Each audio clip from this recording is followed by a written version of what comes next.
Hello, welcome to the Loose Carry Podcast. I'm your host, Phoenix Trinidad, and if you are new here, this is Zero Tackle's weekly NRL Rugby League podcast where we talk about everything happening in the world of NRL. Subscribe to the YouTube channel if you haven't already, and let's get into it.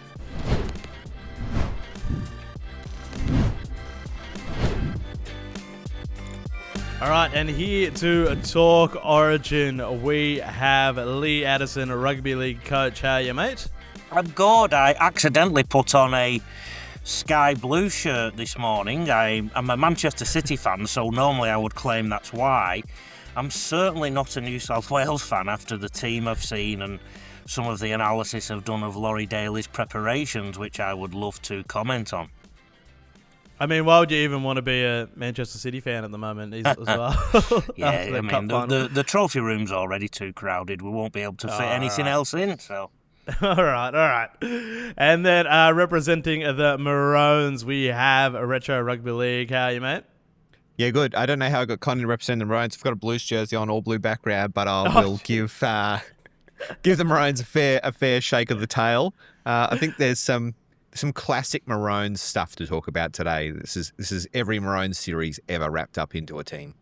Yeah, beautiful. I got those mixed up. And as always, Darren Parkin, how are we, buddy? Oh, yeah, fascinating that Origin watched on the weekend with those putting their hand up and those who perhaps had a poorly timed lesser game, not necessarily bad games, and whether that had an influence on things. And obviously the finals race was thrown open again with a couple of results too. Yeah. And do you sit neutral on Origin, or you're... I've always had family in Queensland, so I mean I know a lot of Victorians do gravitate towards Queensland as a general rule, probably due to the state rivalry with New South Wales being slightly greater amongst Victorians. But probably Queensland. Also, growing up, the strong Queensland dominance from Smith and Slater and those sorts of guys probably gravitated us towards them. Although Bellamy and Cronk and the like sort of went the other way. So, yeah. Absolutely. All right. Well, let's get into it. Let's talk the Origin team reactions. All right. So first off the rank is we have the Blues list coming out last night as of recording. So we'll throw to you, Lee. You had some pretty strong feelings on this one. So I'll just go over my notes first. No Terrell May, Koloa Matangi or Ola Kawatu.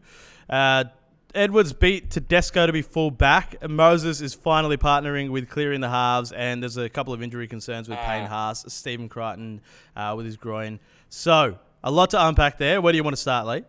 Well, I can start with saying gamble responsibly, but Queensland will win the first game. I mean, before Laurie Daly picked this group, how often do Queensland lose 2 consecutive games at Suncorp Stadium? So I honestly believe that now they've got a few injuries and they've put in some of their second and third choice players into their side. This is the perfect concoction for these guys up here in Queensland. The cult, which is Queensland Origin, all they'll do is just stir the pot now. There'll also be a pretend virus that will sweep through the camp this week. So I honestly believe next week, Phoenix, they could pick Wally Lewis or the Premier of Queensland and they'd still do okay, because I think there's enough in and around the Queensland setup to make sure that they put in a hell of an effort next week. Now, onto the side. Let's not forget, Laurie Daly is a coach who only had a 40% win record from his previous 5 series, and it's not like he's been on the clipboard ever since then to try and become a better coach. I mean, I'm not saying he's not learned from that experience, but he's only done a few Indigenous All-Star games at the start of each season since July 2017, and he needs to stop talking. All right, so some of the things he said on the 3rd of December in the Sydney Morning Herald, quote, "One thing you learn over time is you have to pick on form," unquote. Okay? There's 5 Penrith players in that side, even though they're 13th in the ladder with a 3-6 and 1 draw record. There's 2 Parramatta players who are in there who are in 16th and have only won 3 games. Dylan Edwards is not the form fullback in the competition. James Tedesco and Ryan Pappenhausen arguably are. I'm not sure Latrell Mitchell is the form centre. Indeed, I'm not so sure if he is a centre anymore, because he's played a lot of fullback and even played 5'8" recently. I actually believe his best position is left centre, but I certainly don't think we can say he is the form centre right now, because I'm pretty convinced as well that Campbell Graham, who's on standby, has been a form centre at the same club that Latrell is in. Api Coruscant was brilliant yesterday. Does that not count? You know, we're recording this a day after West Tigers played South. Api Coruscant has been playing good football and he's not been selected. And I know there's a question later about another hooker. He's quoted also as saying that Moses will play a support role to whoever he plays at half, which basically means everything comes through Nathan Cleary. Well, I'm a coach, Phoenix, and I tell you what I'd be doing with that information. I would make sure I know what Nathan Cleary has for his breakfast, his lunch, his dinner, what time he brushes his hair, his teeth. I would want to know everything about Nathan Cleary over the last few years and what his movements are, because he's basically said on the public record everything will go through Cleary. And he's picked a side that suggests that, because Mitchell Moses doesn't play at 5'8" anymore. He's not played in that position since 2017. Another quote Laurie Daly came out with: Moses was a 5'8" in his junior days. Well, I don't know about you boys, but I played the piano in my junior days, but I can certainly not play in the Halle Orchestra right now, and I did a few other things too. I think I played in goal and thought I was going to play for Manchester City. He is also quoted, and this is me talking about what he says, and I think he talks too much at the moment. Lovely guy, apparently. He will not ask his advisor, Craig Bellamy, for intel on Harry Grant and Cameron Munster. My response to that as a coach is, why the hell not? Does he not want to win? Because in this kind of game, just one bit of intel on one of those two players could be the 6-point difference. It really could. Billy Slater must be licking his lips already, because it's mate against mate, state against state, and Laurie Daly's not picked a team on form like he said he was. He's picking a player who played 5'8", mostly from under 6s to under 18s, and he's not going to use one of the best coaches of our time in a role that you think he'd be ideally placed to play in the camp. I was going to say, do you have a hierarchy of when it comes to selecting a squad? Now, I know he said what he said in terms of form, but if you balance all of the things when it comes to Origin, so immediate form, so how are they playing right now? How have they played at that level? So what's their Origin form been like in the furnace, so to speak? Partnerships, so they've played together. We've never seen these guys together before, even though they're in better form. Do you have a hierarchy of what's most important out of those? Because obviously New South Wales would probably look at it and go, we won this series and this worked. So it's almost like form has to be elevated to a higher level to actually drag someone out of the spot, rather than just starting again and saying, okay, we're going to pick a squad from scratch and just pretend that it didn't happen and build it from the bottom once more. My problem with that type of approach to form is that was nearly 1 year ago under a very different coach. I mean, can you find two different people that are diametrically opposed to each other in terms of style as coaches as Madge Maguire and Laurie Daly? I'm not too sure. Secondly, if you were to say, for example, the question of Jake Trbojevic, he had an impact last year, smaller on the field, but by all accounts better off the field. There's no way his impact on the field would have been enough, even if he didn't get a head knock at the weekend. Let's look at the other side. Reece Walsh, if you were to pick him because he's done well in Origin before, I mean, Reece Walsh would have not been very good this year because he's not played good football for an awful long time. So I think form, Darren, is form.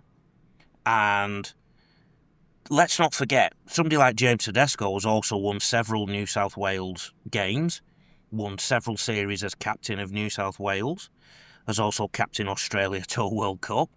So if you want to go down the past avenue, how far do you go in the past? You know?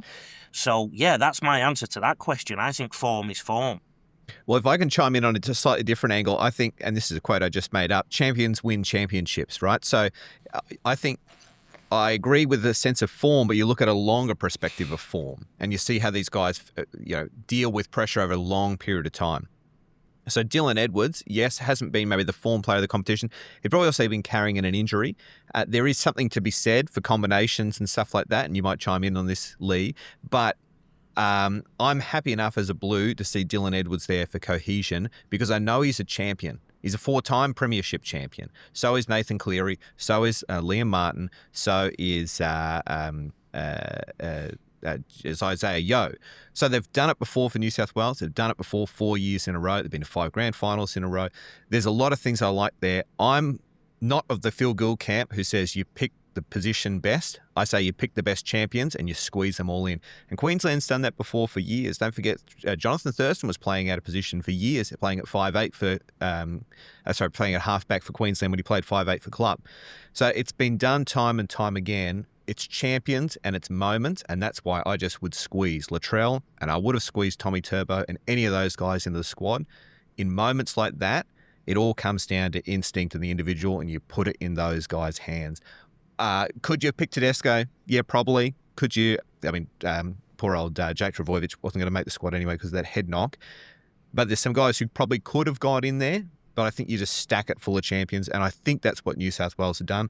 I'm the opposite to Lee. I'd expect them to win game 1, and I expect them to win the series. That's because of the shirt you've got on, mate. Now, Look, bias is everything. Your rationale, firstly, that means Jerome Luai should have been in the side alongside Nathan Cleary.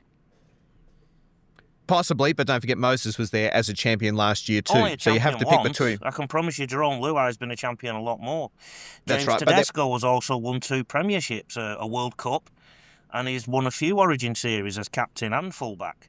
So that puts them in the frame too. So that puts them in the frame, but it doesn't also necessarily just qualify them on their own. So there is something to be said for cohesion and stuff like that.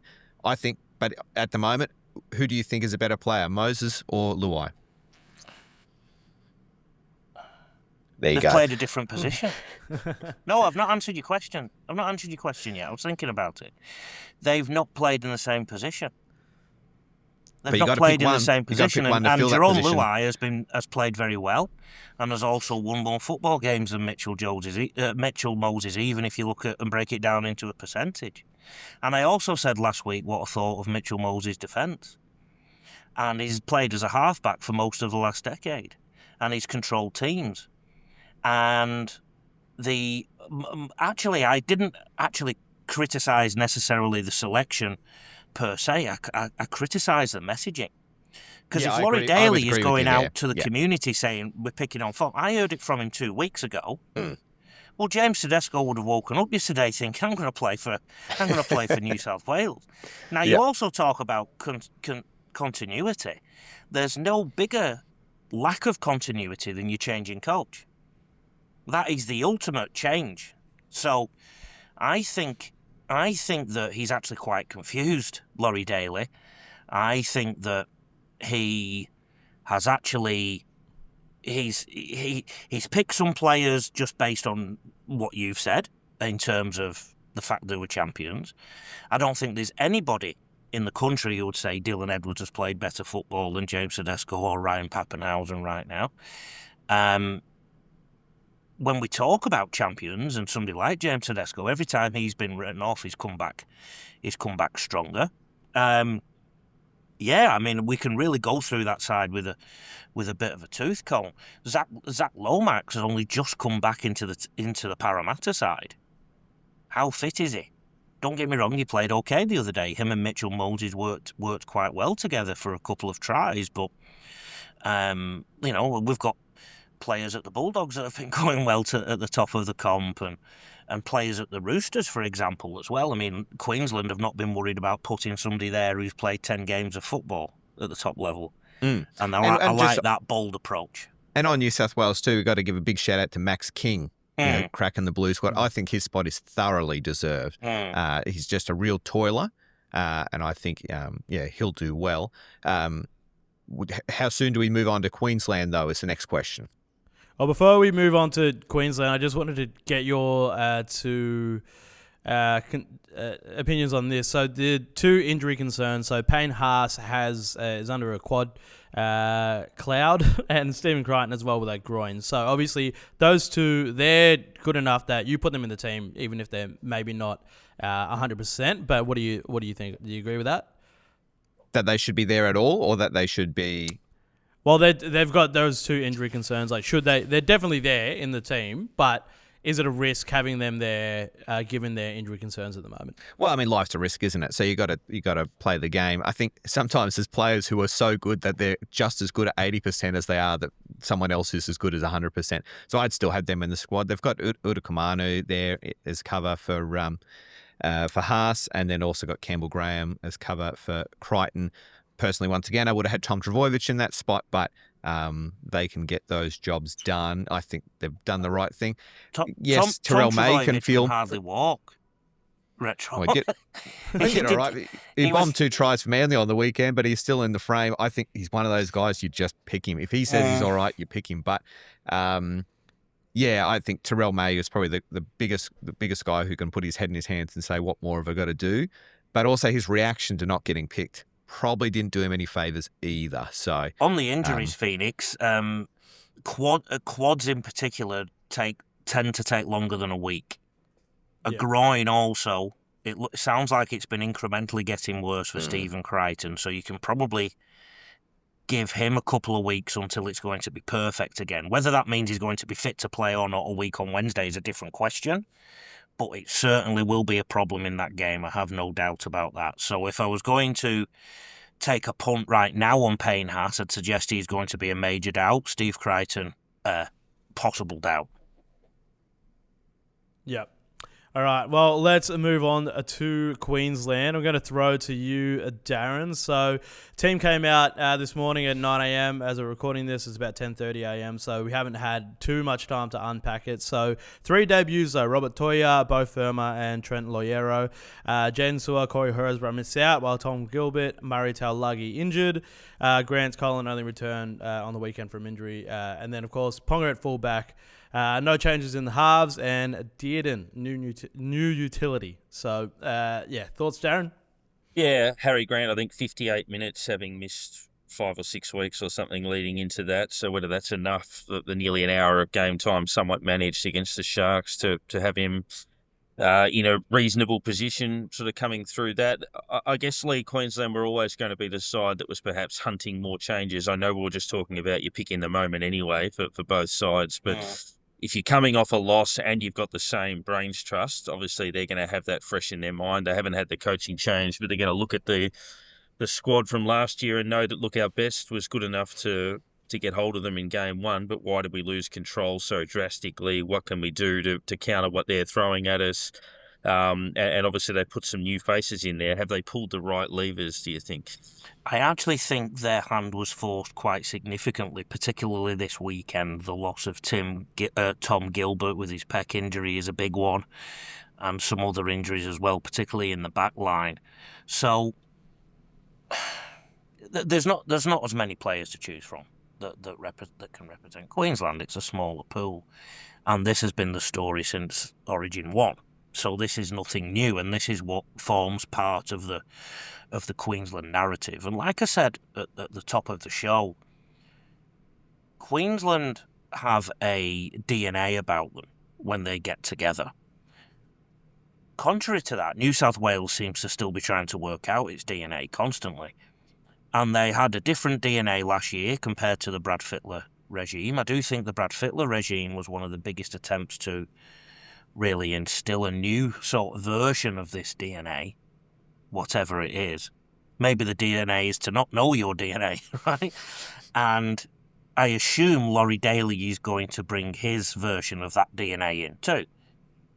I get the impression up here in Queensland, Billy Slater will be indoctrinated already in the Queensland DNA. And therefore, there'll be certain people turning up at camp. You can imagine who they are. Trevor Gilmeister, Alfie Langer, the Walters boys. Mal Meninga might stick his head in, David Crisafulli, the Premier, will probably pop in, and Wally, and maybe Anastasia Palaszczuk will come out of retirement and pop in too. So That's the kind of thing Queensland do, and we are playing the game in Queensland. So can you imagine if they lose a game at Suncorp, an opener at Suncorp? They'll be calling for Billy's head. Now, this is all you need when the chips are down a little bit, when you're coming off the back of a loss, when you've lost some people. I think the move to put Robert Toyer in is fantastic. It reminded me of when Shane Warne played Test cricket, having only played a couple of state games, and they just threw him in straight away. Talent is very important, which goes to your point, Retro, but also he's young. He's probably going to be somewhat fearless, and he's very much in form. I love the fact that both Famore is in that side and Trent Loiero as well, 3 debutants. So that gives the impression of a little bit of a new broom coming in and a nod to the future. I also think somebody like Daly Cherry Evans, even though he's captain, might be on notice a little bit. Because I think Tommy Dearden is playing out of his skin. Every week on this podcast I've been mentioning Tommy Dearden, and I think he's the heir apparent to pop in there. We've also got a few young players popping up like Purdue at the Cowboys and whatnot as well. So Billy's had 3 series now. This is his 4th, so he needs to start thinking a little bit of what the future of Queensland is going to look like too, doesn't he, Retro? Yeah, I think so. And don't forget, guys like Bo Fermor have been on the radar for a little while. I think Trent Loiero might have been in the extended camp last year too. So they're not total picks out of the blue. Rob Toyer, that's a real Queensland pick, right? So if you recall, 2006, Queensland had Adam Mogg playing on the wing, and they went on to win that series. Yeah, there's just a whole lot of Queensland about this. Yeah, for a while, I saw someone lay out with Ruben Cotter at front row. It's a pretty mobile but a small squad. Obviously, he's playing second row here on the actual team list. But once those big boppers in Fodawaker and Fasul Malawi come off the field, and you got your bench forwards on, you got Lindsay Collins, and assumedly you're running Bo Fermor at front row, things are going to get light, but they're going to get mobile. So I'd say Queensland is looking to take this to the last 10 minutes. This is a 15-round boxer, and they're going to do it. They're going to try and pull a Rocky and rise off the canvas and finish it off. If they can do that, it'll be monumentous. If New South Wales pull out every weapon in the book, they may get blown off the park. But that's the story of every Origin ever. That's the exact way that we talk coming in, and always the result surprises us. I think it was a fait accompli that Daly Cherry Evans would play 7 and that Munster would be at 6. But I don't think you're too far off the mark, Lee. I think Tom Dearden is coming for that spot. And this may be DCE's last series anyway, when he lands at the Roosters next year, whether he'll niche down and just being a premiership winning halfback for us. But yeah, I think you're right. Tom Dearden will take that spot. And if he was available, Ben Hunt would still be heavily in contention for that spot too. And those two players are out of the same mould, just little bulldozers, little cattle dogs. They'll fight for everything. I think there's a lot to like about Queensland. I wouldn't expect them to win. No one ever does, and that's what makes State of Origin great. There's another part of the Queensland DNA. They tend to pick an awful lot of scrappers, fighters, and I don't mean throwing the dukes up. I mean people who will fight for every last blade of grass on the field, people who will pay the price of all the little things that have to happen in a game, what they like to call the 1%ers. So you'll know that Queensland will have a fantastic, energetic kick chase. You know that they will scramble in defence. You know that if there's a ball on the floor, they'll be one of the first to throw the body on the line to get it. And you do know if there is a little bit of a stink, they'll put a few more players in there to try and sort that out too. And that's probably a big difference between the New South Wales and the Queensland paradigm, if you like, when it comes to selection, because it's a team of Hiluxes versus a team of Ferraris, isn't it? Yeah, they have are we in the mud or are we on the stars. racetrack? That's the difference. Yeah. So if we go back to your point about jamming all the stars in, I think Queensland don't necessarily always look at it like that. They want to have so many workers in there that will just turn up and stay in the battle all the time. Even when Queensland have been a little bit weaker, it's been a lot harder for New South Wales to blow them off the park than maybe it should be when you look at the team list sometimes. So, and I think the ingredients are there right now for that to happen next week. Any last words on that one, Darren? It's interesting that DNA, we spoke about it in terms of selection mindset last week, and now obviously in terms of the nuts and bolts of how they approach. I think most people would agree, even, New South Wales and Queensland fans might begrudgingly agree with that assessment. I think it's built off some sort of culture, but I think that's a pretty good assessment. Yep, love it. So, just before we started recording, Lee brought up this point about Origin impacting the draw, and I had to cut him off just to save it for the podcast because him and Retro were getting into it. So, Again. Let's get you to explain this one, Lee. Okay. I don't know if you've worked this out, but I was actually born and raised in England. And therefore, our competitions in England tend to be, well, apart from Rugby League now that copies Australia, everybody plays each other at home, everybody plays each other away. Right? And you get a winner at the end of it. Now, that system's called first past the post. Obviously, in a final series, that's a little bit different, but you do still have rankings. So somebody's ranked first, somebody's ranked third, all the way to 8th. This is a premiership, the NRL premiership, okay? We will go into this origin period now, and probably for the majority of the next 2 months. Because don't forget, they miss a game because they prepare for Origin. If their team doesn't have a bye, they miss a game. And then, quite often in this modern day and age, they can't back up anymore and play for their club just a few days after playing Origin because of the intensity of the Origin game. This week, there is 39 players missing just because of Origin. Okay? If you look at the NRL player casualty list, at the moment, there are 80 people out. Okay? So if you add 80 plus 39, that's 119. Now, 80 people, some of that is suspension too. Okay? So add that 80 to the 39, that's 119 players. If we times the 17 that would be selected each week by 17, that comes to 289. So 40% of the players that would be probably chosen at any in the top NRL side and missing from the competition. If we look at it from the top 13s, because most of these players will be from the top 13 as well, that's 53%. My problem with this is for the integrity of the competition. We already damaged the integrity of the competition because everybody doesn't play each other an equal amount of times. We damage the integrity of the competition because of the turnaround sometimes, but this is the biggest hit to the integrity of the competition, in my opinion. It certainly throws a spanner in the works. I mean, it's like, there's some sports, like motorsports, but have like a joker lap you got to do or something like that. Or I remember once in the V8 Supercars, they tried this thing where whoever won the first race finished from last position for the second race, and you had to make as many spots up as you could to get your points. So I think there's something kind of cool about it in that it does take those top teams down a peg, and it gives those bottom teams a chance to get up. Is that integrity driven? Probably not. Is it entertainment driven? Yeah, maybe. Does it lead to good products over the Origin period? A lot of people say no, because often they're just absolute dour games with second graders.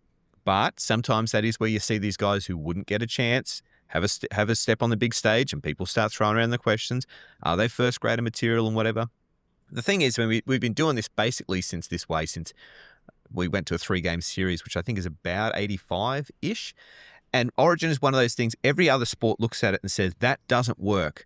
And here we are years on, we're just still playing out that same thing. We've tried changing it to the end of the year.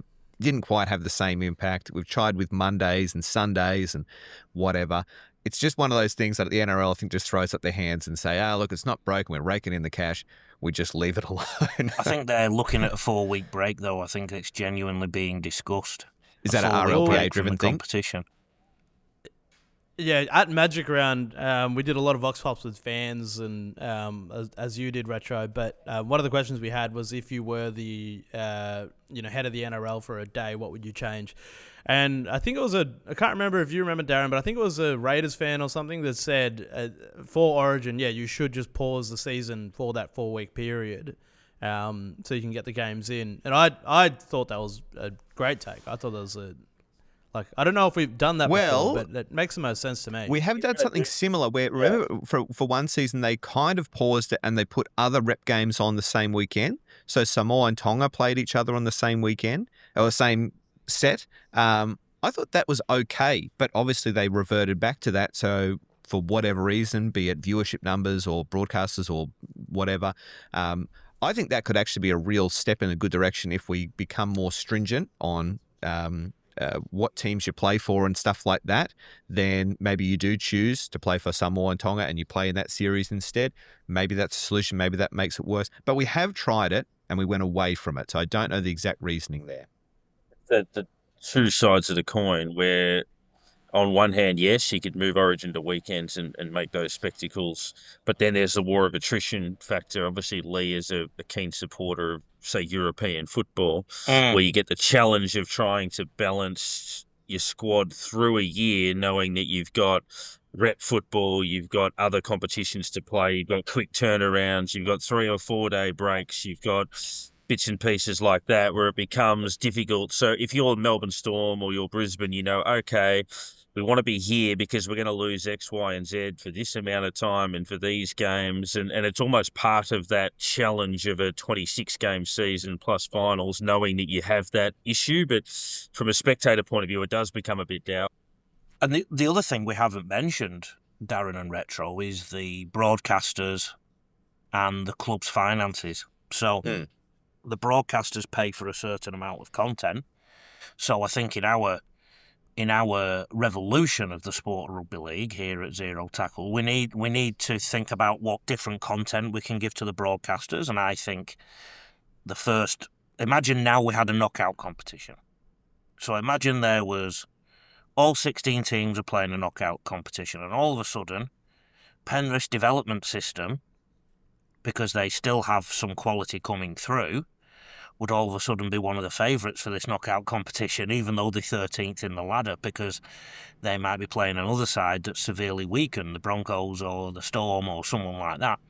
And then we could even have a second break a bit later in the year and have an international team come over to play a series against Australia, and that could be the next part of the knockout competition. And then that would eat into your competition.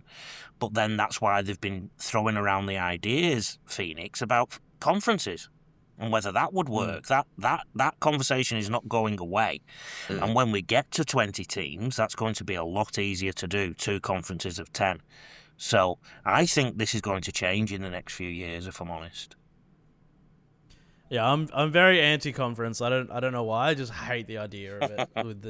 It's called the NRL. It's not, you don't want to split it in 2. But all right, so that is we're going to move on from Origin because we're short on time. So we're going to breeze through the rest of the round because in classic sort of NRL fashion, everything goes on pause for Origin, as we just spoke about. So, Darren, first, Knights 6, Eels 28. How'd you find this one? Yeah, the Knights, if you look closer at some of their issues, obviously scoring's been a problem. I think in their last 8 matches, they've had 6-0, 4, 6 and 12. Obviously in that run, they've had a couple. They opened up the bunnies when they were severely depleted a couple of weeks back. But yeah, I think the Knights, from what we've observed of them over the course of the season, and it's clearly that, the last year they were classified as top heavy.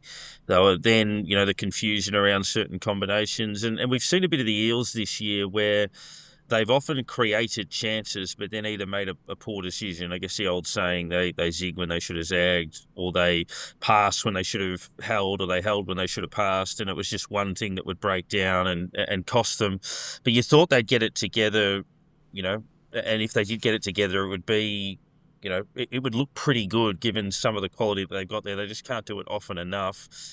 So I wasn't stunned by the result as much as it does breathe fresh pressure on the Knights, Retro, in terms of where they're at. I think they're vulnerable given their lack of scoring prowess if sides get on something resembling a run against them. I really don't know what changes for Newcastle. If the people who are baying for Adam O'Brien's blood get their way and they shift, I don't think anything's going to change on the field. It hasn't changed since 2013 was really their last big shake of the lamb's tail. Like, imagine being a Knights fan, waking up every year knowing your team's not going to win the comp. That's their life, really. Like, so I don't know what changed. I don't think Dylan Brown changes that. I really don't know. I'm at a loss for what happens at Newcastle. Lee, maybe give us some guidance. They have got a really good recruitment manager now. So his history was at the Roosters when they started their climb up the ladder over a decade ago. He's been around, and he also helped Dolphins select their roster to what I think has been a great start to their life in the NRL. I think that the problem is the coach, I really do. I think that he has survived because he is in the top 8 the last few years. Well, but they don't do much in that 8 when they're there. It took Newcastle 75 minutes to score a point in this game. Adam O'Brien blamed the middles and said he had players missing, but he still had a pack that probably would be the envy of most teams. He changed his halfback again. He changed halves again, so which means he's not happy. So I know you've got here as a question, Phoenix. Does he have to turn back to Jackson Hastings? Look, Jackson Hastings is a very good organiser and he's a good game manager. I've called for weeks that Newcastle have to be more patient with the ball. Their attack is not clicking, and it's better to hold on to the ball and try and get repeat sets or build pressure when your attack isn't clicking, just so you're coming from a place of strength, rather than trying to force something, drop the ball, turn it over, and come from a place of weakness. So Jackson Hastings, in my opinion, would be able to manage that better. For some reason, they're not going near that option. I think somebody somewhere needs to tell Adam O'Brien and the players, we have to do what's best for this club. We've got a player who's earning an awful lot of money not playing first grade. We need to try this. I really do. I mean, what have they got to lose at this point, really? I know. Yeah. We're going to stick on you, Retro, so quickly. Bulldogs got over your Roosters 24-20. How do you feel? I had a little cry in the car afterwards. Not really, but look, it was one of those games that as a chook you really love to beat the Bulldogs, and we were so close that that Marky Mark try in the corner was one of the all-time greats. I feel like good on the Bulldogs for coming back, right? Like, absolutely credit to them. Wasn't quite the same as last year. The Chooks did basically give them a lot of their points and just said, oh, look, we're just coughing up balls. Here you go. Here you have it. I think if this game gets played again next week, we don't see the same result, but you don't get that. You have your chances when you have to take them, and the Bulldogs are just taking their chances at the moment. Every week we think, oh, have they really proven themselves? What have they got to do? 10 games, 9 wins. They are rightful first place. Will they carry it all the way through to September? They deserve to be in the conversation. Chook's more positives than I thought coming into the season, but doggies, the bandwagon march is on. To steal your name, I guess the retro analysis on the Bulldogs will be, it can go one of two ways. Obviously, they came from 20 down last week, 14 down this week. If they go on and, build momentum and go all the way, they'd look at it and say, it's that never say die spirit. But, Lee, if they were to drop a couple, people would probably look at it and go, their form's been vulnerable early in games. They've had to dig their way out of it. I think it's one of those stories that'll get written after the facts, depending on what they do next. Yeah, and when you're not coming from a position of strength, you've probably got no other option. You'll get to a point where you've got no other option.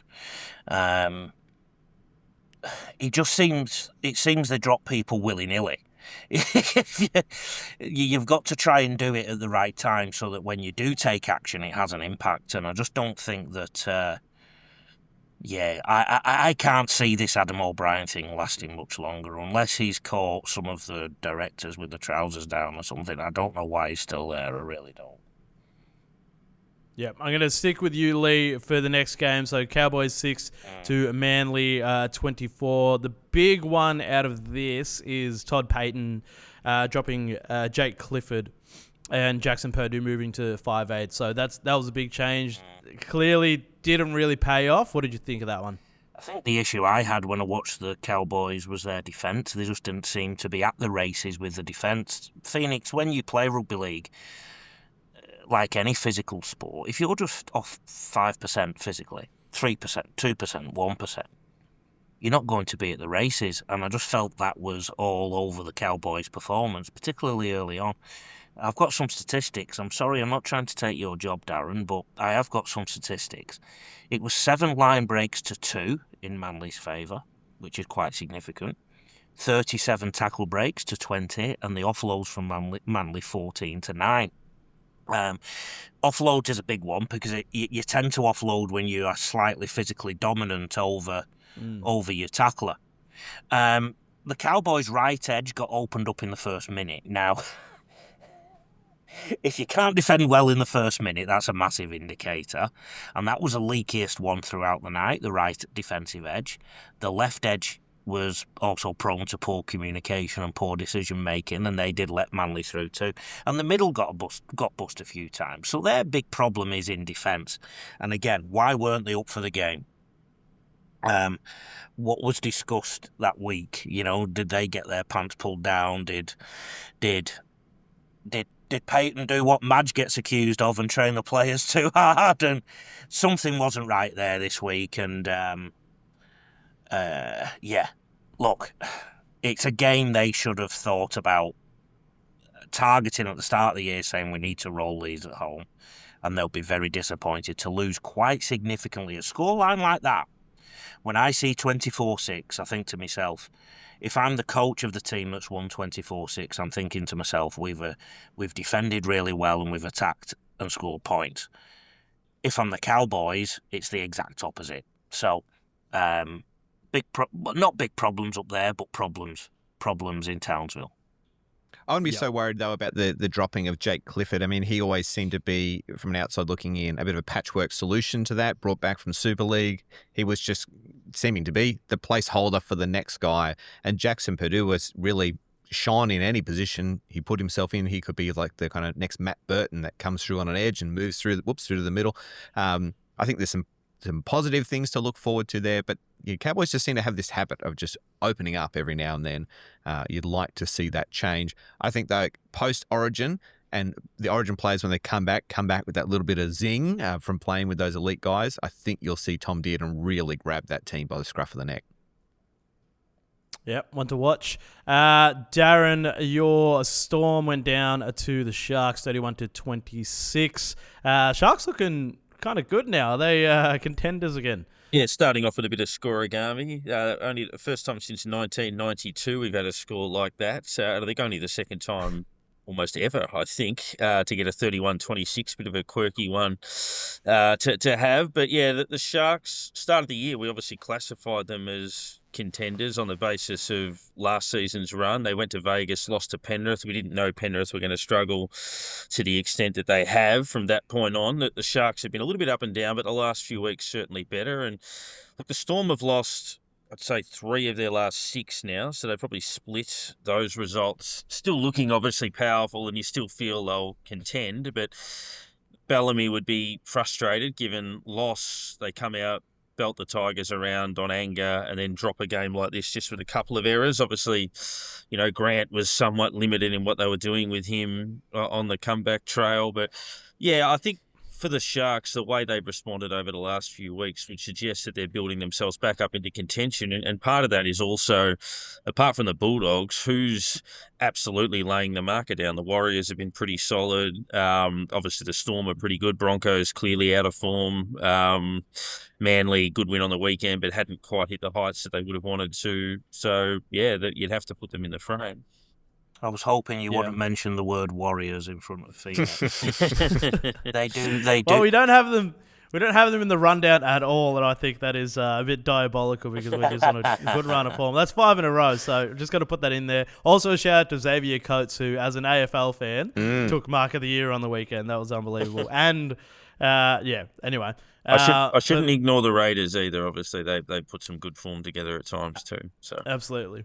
So now moving to last game we'll cover. So Broncos getting down by the Dragons by 4 points. Lee. So you've got some thoughts on the Bronx? I have. The culture is shocking, right? So, I mean, even the decision to like a post from Elijah Taylor bagging your coach. This is the same or in a similar bracket to Selwyn Cobbo going on a podcast saying Kevin can't coach, etc.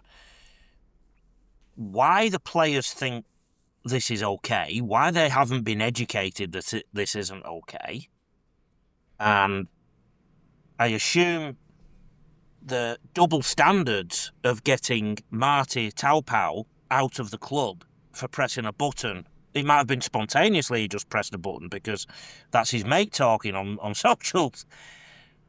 And Ezra Mam, who was full of a cocktail of drugs and crashed his car and injured some people, stays at the club. That must have an impact on some people at that club. Marty Taupau will be friends with many players at that club, strong friends, and they will be upset he's walked out of the door. I live very close to Brisbane, so I've got ex-players and friends who hear things in Brisbane, and the reputation about some of Brisbane's players in the community isn't always great. And when I say in the community, I don't mean that they are criminals or anything like that. I just mean they're not what you would think are the absolute professionals all the time that they should be. And you can't imagine this happening while Wayne Bennett was in charge, for example. The other factor is, in the last 6 games, I'm here with the stats again, Darren, I'm so sorry. They have lost in the second half 98-38 in the last 6 games. And if you divide that by 6, it's about 16 points to 6 in the second half. There is a theory starting to emerge there that they're dropping off significantly in the second half. I do think they struggle in the grind. I really do. They're better when they can just roll over teams like they did the Bulldogs a few weeks back. This game was a bit of a basketball score. You score, we score, you score, we score. And then eventually the Dragons scored more tries. But they also scored 2 tries, St. George, when the Broncos were down... Sorry, when they were down to 12 men. And the Broncos were at full strength. So there are so many problems at the Broncos. We're at a crucial point, I think, whether the club backs Madge. This is a coach that the players are leaking is too tough on them, yet they also leaked that Anthony Seibold was too technical and too advanced and too, I don't know, sophisticated for them. And then they also leaked that Kevy wasn't tough enough on them. So what do they want exactly? Well, that shows you the common denominator, doesn't it? Is who's running the asylum? Is it the lunatics or is it the wardens? Yeah. So, I mean, I'm once again from the outside looking in view. I don't think the comparisons between the Ezra Mam and the Marty Taupau situation are necessarily helpful because they're not quite the same thing. One is an issue of behaviour, one is an issue of club culture or more the direction that you're heading into the team. So I imagine that after that whole liking a post thing would have happened, they would have called Marty in and said, talk us through it. And from there, come to a decision. If it really was that they just saw a tick on a box and just hand him a letter saying, see you later, not good for business. But if they came in and said, do you really believe what he is saying? Are you really on board with that? Because that's not what we're about. And Marty says, I genuinely think that way. We are at odds. It is best that we go our different directions. That's a decision that Wayne Bennett would make. He would find where the inconsistency is and drop it and say, this is what we're on about. So if the Broncos want to be serious, and they pick Maguire for a reason, they have to follow through. For at least 3 years, they have to follow through. It's exactly what happened with Serraldo. Don't forget, a player tried to sue the club because the training was too tough. Now they're winning the comp. So if they buy in, they will win a comp. If they don't, then we will see another coach come through and the cycle continue and the rock stars mentality will continue on. And there are other stories in there that tell you those rock star mentality has not shifted. But it has to be given a chance to be jackhammered out of there. It can't just be whispered out. Do we act like rock stars, Darren, or are we good, honest toilers? That Queensland mindset, I think, the hard-working sort of nose to the wheel. But yeah, look, bad clubs leak, good clubs don't. Yeah, and it's not surprising that the end result is that you're flaky under a bit of heat if that's what happens within an organisation. So, yeah, it's no secret, and I know a lot of it's been pinned on their grand final defeat and the way that happened a couple of years ago, but there's clearly more to it than that. So, yeah, there's too much control given to people that haven't justified it, to be truthful. So staying with you, Darren, and it's still pretty relevant. So Selwyn Cobbo is going to be testing the open market. So what do you think there? Is he going to stay in Brisbane or depart? It's interesting. He does have a love for the area, but 22 years of age, we've seen him with the Walsh injury and a few other things step up. Adam Reynolds has got that desire to sort of keep playing. There's clearly a salary cap squeeze. I think he's currently on, by all reports, about 650K, and it looks like that would start at 7 figures for his next contract. So where do the Broncos find the extra 350K or beyond in order to satisfy that? You've obviously got the new franchises that would be interested in his services as well. But yeah, Retro, I think something has to give, given who the Broncos have to re-sign and the amount of salary cap room they do or don't have. Something's going to fall out, and Cobbo's worthy of more cash, and they might not have it. Well, there was a story come out yesterday, I think it was, that Adam Reynolds has apparently told the club he would be happy to retire to help that problem. And I think that if that's true, good on him. Like, I think when we talk about these players who are selfish and whatever, Adam Reynolds seems to stand up as a guy who is committed to a club, and a previous club didn't back him. So I hope that whatever decision he makes, the Broncos really go with, and he stays at Brisbane forever. They've got enough halves to cover that position because they've got those guys coming through. Blake Moser, I think one of them, and Kobe Black are the two next hot things. So they've got halves for days. That's not an issue. I think a lot of teams may be after Cobbo. He's not my type of player, but there'd be a lot of teams after another GI out the back, and we've seen him do that for Brisbane. With Western Bears or PNG, he'd be a real danger weapon to have. All right, so breezing through the last two things. Quickly, we're going to hit the mailbag. So if you want to submit something to our mailbag, head over to our Instagram. We usually put a post up on the Sunday day, and then we'll read something out on the podcast. So Pam Low-Keb, I'm going to throw to Lee for this one. Pam Low-Keb asks, when will Samoa be deemed a Tier 1 nation?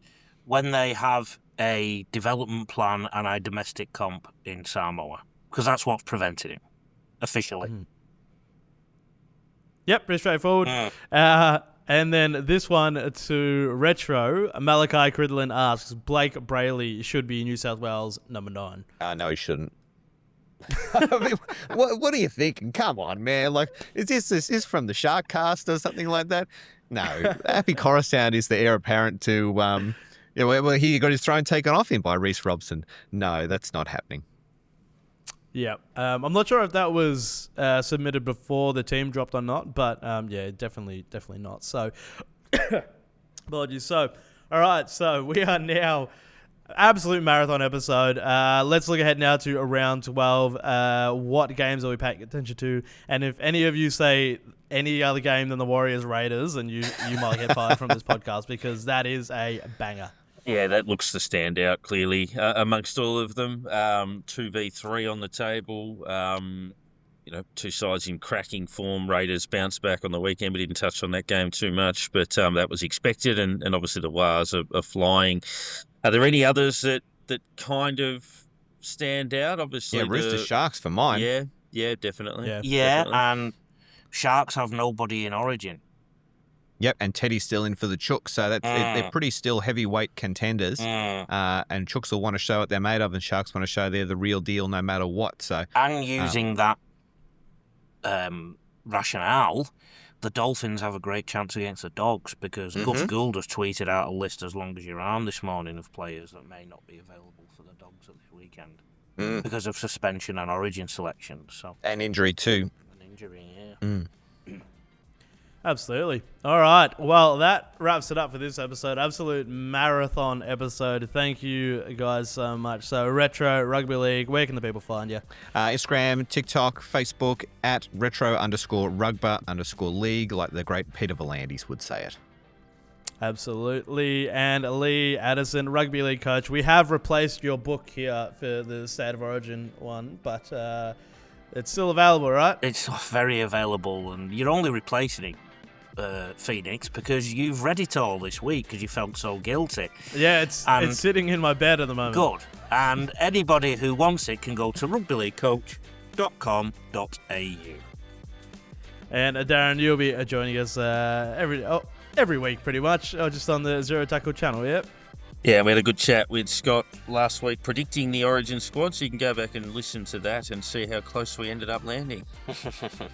It wasn't bad. The New South Wales team was pretty good, but I think there's a couple of different ones for the Queensland team. So that wraps it up. But thank you guys so much. Subscribe to the YouTube channel if you haven't already. Find us on all the podcast apps, and we will see you next week.